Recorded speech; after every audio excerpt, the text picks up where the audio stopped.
क्या चारों तरफ से घिर जाने के बाद ईरान ने उस सबसे बड़े ब्रह्मास्त्र का इस्तेमाल कर लिया है जिसने पूरी दुनिया की अर्थव्यवस्था की गर्दन ईरान के हाथ में दे दी है? क्या है स्ट्रेट ऑफ हॉर्मुज और कैसे इस रास्ते को बंद करके दुनिया की 20% तेल सप्लाई को ईरान ने बंधक बना लिया? वो ट्रम्प जो सीना ठोक कर कहते थे कि ईरानी नेवी को समंदर में दफन कर देंगे, क्या उनके ईगो का जवाब देने के लिए ईरान ने सारी दुनिया के कारोबार की नस दबा दी?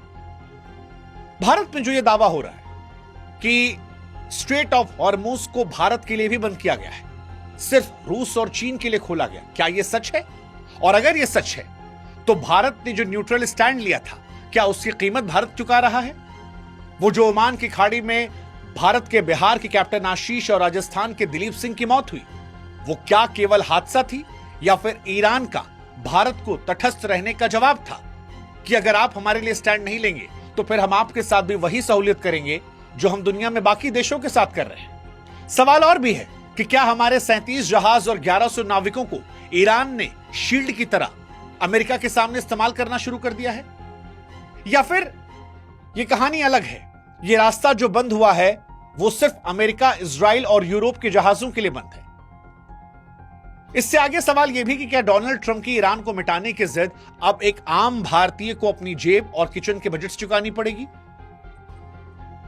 ये सवाल बड़े महत्वपूर्ण हैं और इन सवालों से ही जो आखिरी सवाल सबसे महत्वपूर्ण है वो ये कि क्या स्ट्रेट ऑफ हॉर्मुज को बंद करके दुनिया की अर्थव्यवस्था को चोट पहुंचाकर अब ईरान ने भी ऐलान कर दिया है कि अगर अमेरिका तीसरे विश्व युद्ध की तरफ बढ़ना चाहता है तो ईरान भी उससे कदम पीछे नहीं हटाएगा। नमस्कार, मैं हूं शुभांकर और आज की कहानी है स्ट्रेट ऑफ हॉर्मुज की। और यह बहुत महत्वपूर्ण पड़ाव है क्योंकि इंडियन ओशियन में जो हमला अमेरिका ने किया था ईरान की नेवी पर, उसके बाद स्ट्रेट ऑफ हॉर्मुज को बंद करने का फैसला धीरे धीरे थर्ड वर्ल्ड वॉर की तरफ इशारा कर रहा है। इससे पहले कि हम इसकी शुरुआत करें, हमारी आपसे गुजारिश है कि हमारे व्हाट्सएप चैनल से आप जरूर जुड़े, क्योंकि जो जानकारियां हम आप तक लाते हैं वो आप तक पहुंचनी बहुत जरूरी है और इनके लिए आपको हमारा व्हाट्सएप चैनल सब्सक्राइब करना चाहिए, जिसका लिंक हमने डिस्क्रिप्शन कमेंट सेक्शन में दे रखा है। और अब शुरू करते हैं कि स्ट्रेट ऑफ हॉर्मुज क्या बला है और क्यों इसे दुनिया की कमाई वाली गर्दन कहते हैं। तो देखिए, स्ट्रेट ऑफ हॉर्मुज का रास्ता क्या बला है और क्यों गर्दन कहते हैं, इसे समझने के लिए आपको इसके नक्शे को देखना होगा। यह उत्तर में ईरान और दक्षिण में ओमान व दुबई के बीच एक बहुत पतला समुद्री रास्ता है। इसकी कुल चौड़ाई जो है वो कहीं कहीं 33 तो कहीं 39 किलोमीटर है। लेकिन असली पेच यह है कि बड़े जहाजों के सुरक्षित निकलने के लिए जो गहरा रास्ता है वो केवल 3 किलोमीटर चौड़ा है। इसके अगल बगल पानी कम है, जिसकी वजह से वहां बड़े बड़े जहाज नहीं चल सकते। इसका मतलब यह है कि दुनिया भर के विशाल ऑयल टैंकर इस 3 किलोमीटर की सकरी गली से गुजरने को मजबूर है। गुजरात के मुंद्रा या फिर कांडला पोर्ट से केवल 1200 किलोमीटर की इसकी दूरी है। इसकी ताकत यह है कि दुनिया का 20 से 30% कच्चा तेल और 20% रसोई गैस जो है वो इसी सुई जैसी नोक के रास्ते से होकर निकलता है। इस रास्ते की सबसे बड़ी खासियत यह है कि पर्शियन गल्फ को बाकी दुनिया से जोड़ने वाला इकलौता दरवाजा है। अब अगर ईरान इस दरवाजे को बंद कर देता है तो आप समझिए कि दुनिया की लाइफलाइन जो है वो कट गई, क्योंकि जहाजों के पास कोई दूसरा शॉर्टकट मौजूद नहीं है। उन्हें फिर अफ्रीका का पूरा चक्कर लगाकर आना होगा, जिससे माल लाने का खर्चा जो है वो 50% तक बढ़ जाएगा और भारत पहुंचने में कम से कम 20 और दिन लगेंगे। भारत के लिए रास्ता उसकी धड़कन है, क्योंकि हम अपनी तेल की जरूरतों का 60% और रसोई गैस का 80% हिस्सा इसी रास्ते से इराक, सऊदी अरब, कतर और कुवैत से मंगवाते हैं। अब यहीं पर दूसरा सवाल, क्या स्ट्रेट ऑफ हॉर्मुज का रास्ता सिर्फ चीन और रूस के लिए खुला है और बाकी दुनिया को ईरान ने तबाह होने के लिए छोड़ दिया है? यह बहुत बड़ा सवाल है कि क्या ईरान ने दुनिया को 2 हिस्सों में बांट दिया, क्योंकि खबरें आई कि स्ट्रेट ऑफ हॉर्मुज का समंदर सिर्फ ईरान ने अपने खास दोस्तों चीन और रूस के लिए खुला छोड़ा है। यह उन 2 दोस्तों के लिए इनाम है जिन्होंने मुश्किल समय में ईरान का साथ दिया।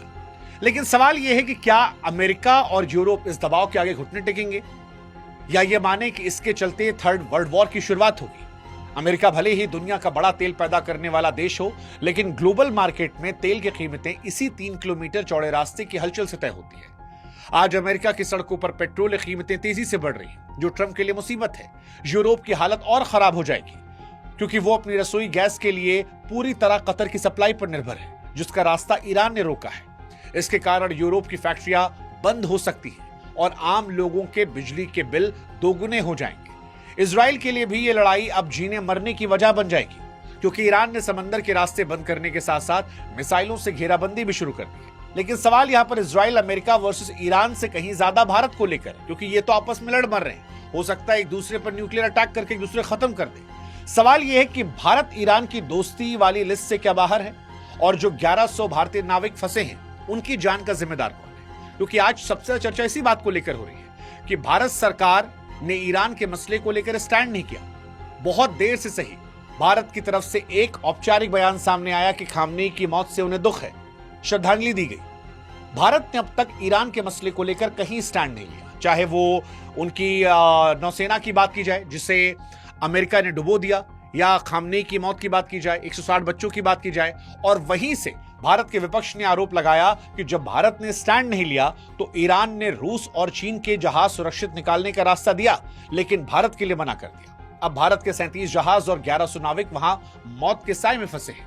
भारत ईरान की दोस्तों की लिस्ट में नहीं है, यह दावा भारत में विपक्ष की तरफ से किया गया है। अब देखिए, यहां समझना यह जरूरी है कि ईरान कागजों पर भारत को आज भी दोस्त कहता है, लेकिन समंदर की लहरों पर जो हो रहा है और युद्ध के दौरान जो चल रहा है वो अलग कहानियां बयां कर रहा है। अगर हम दोस्त हैं तो हमारे जहाजों को हरी झंडी मिलने के लिए लाइन क्यों लगी है? कैप्टन आशीष कुमार, दिलीप सिंह की मौत पर ईरान ये कह सकता है कि जहाज के झंडे को निशाना बनाया, ना कि भारतीय नाविकों को। लेकिन सवाल फिर वही है, क्या ईरान को पता नहीं था कि उस जहाज की जान, उसके नाविक भारतीय हैं? यह हमला बताता है कि युद्ध की आग में दोस्ती से ज्यादा दुश्मनी हावी हो रही है। भारत के लिए बड़ा संकट है, क्योंकि एक तरफ अमेरिका का दबाव है, दूसरी तरफ हमारी गैस और तेल की जरूरत।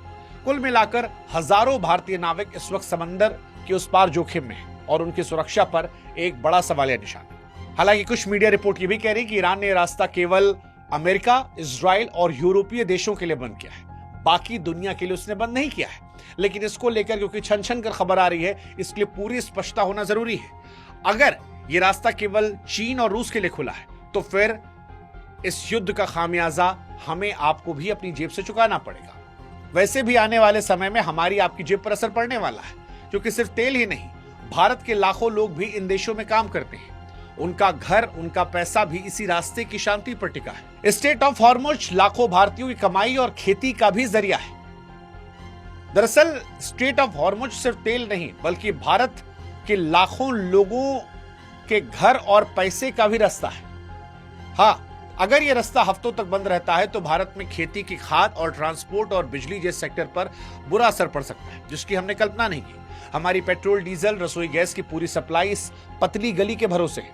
यही वजह है कि इंडियन नेवी हमेशा इस इलाके के पास अलर्ट रहती है, ताकि हमारी कमाई वाली गर्दन पर कोई आंच ना आए। और फिर चाबहार पोर्ट, जिसमें हमने हजारों करोड़ रुपए लगाए थे ताकि पाकिस्तान को छोड़कर आगे बढ़ सके, आज ईरान की इस घेराबंदी में फंसकर एक बेकार प्रोजेक्ट की तरह नजर आ रहा। अगर ये रास्ता लंबे समय तक बंद रहा तो चाबहार भारत के लिए बोझ साबित होगा और हमारा करोड़ों का निवेश फंसा रहेगा। रूस ने तेल देने का वादा तो किया है, लेकिन असली सवाल है कि बिना स्ट्रेट ऑफ हॉर्मुज के वो तेल भारत तक सुरक्षित पहुंचे कैसे?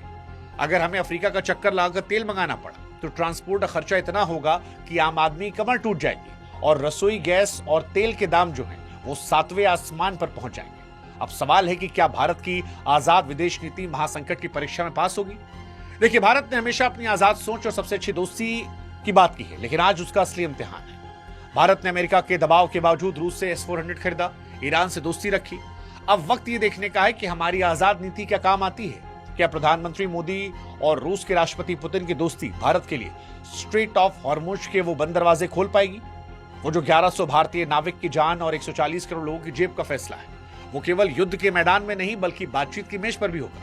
और यही सवाल है, क्या रूस का तेल और ईरान की पुरानी दोस्ती हमारे काम आएगी, या फिर ट्रंप और ईरान की इस लड़ाई में भारत का एक अनचाहा नुकसान हो जाएगा? स्ट्रेट ऑफ हॉर्मुज की लहरें फिलहाल सिर्फ पानी नहीं है, बल्कि ये तय करने वाली हैं कि आगे आने वाले वक्त में दुनिया और भारत की आर्थिक हालत कैसी होगी। इसको लेकर आप क्या सोचते हैं, कमेंट सेक्शन में लिखिएगा। और फिर जाते थे कह रहे हैं, व्हाट्सएप चैनल प्लीज सब्सक्राइब कीजिएगा ताकि हमारा आपका रिश्ता मजबूत हो।